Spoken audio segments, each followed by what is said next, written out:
존경하는 촛불행동 시민 여러분, 만나서 반갑습니다. 저는 국회에서 교육위원으로 있는 강덕구입니다.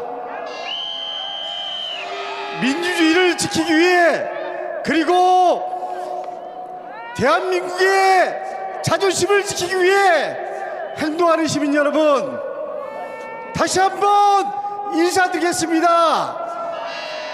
강덕구입니다. 존경하는 시민 여러분, 되돌아보면 문재인 후보를 대통령으로 만든 것도, 그리고 6.29 선언을 받아낸 것도, 그리고 80년 본 민주주의를 위해서 싸운 것도, 그리고 전두환 독재와 맞서 싸운 것도, 그리고 4.19 독재를 깨부수기 위해서 싸웠던 것도 바로 이 자리였습니다. 그리고 그 중심에 시민 여러분이 있었습니다. 지금 이 자리에 있는 저는 마음이 무겁습니다. 지금 이 자리에 있는 저는 역사가 두렵습니다. 어떻게 지켜낸 민주주의입니까? 어떻게 지킨 대한민국입니까?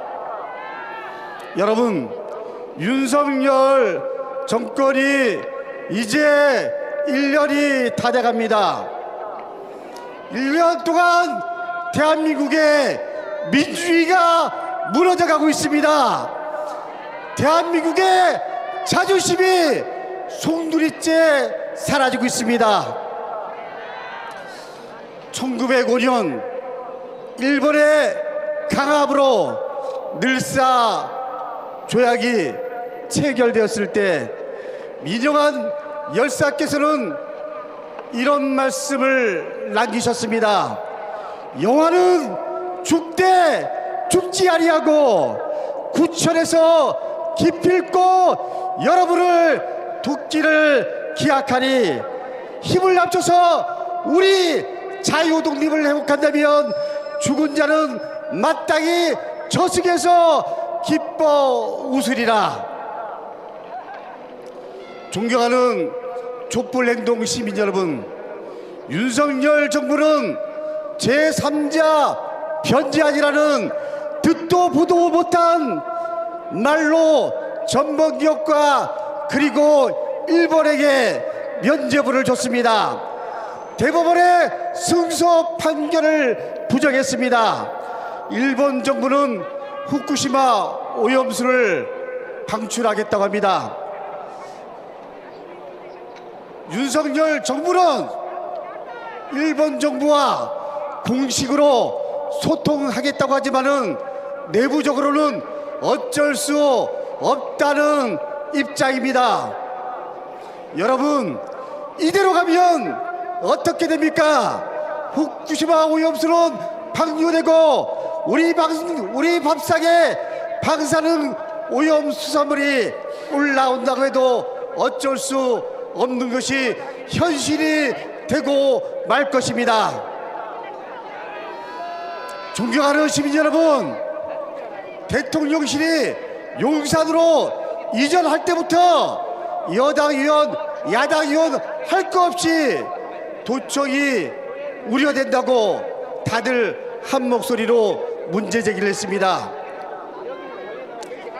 김태호 차장은 맨 처음에 도청이 없다고 가짜 뉴스로 치부했습니다.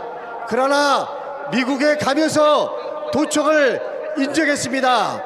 여러분, 이 도청은 대한민국의 자존심을 무너뜨리고 대한민국의 안보를 무너뜨린 것입니다.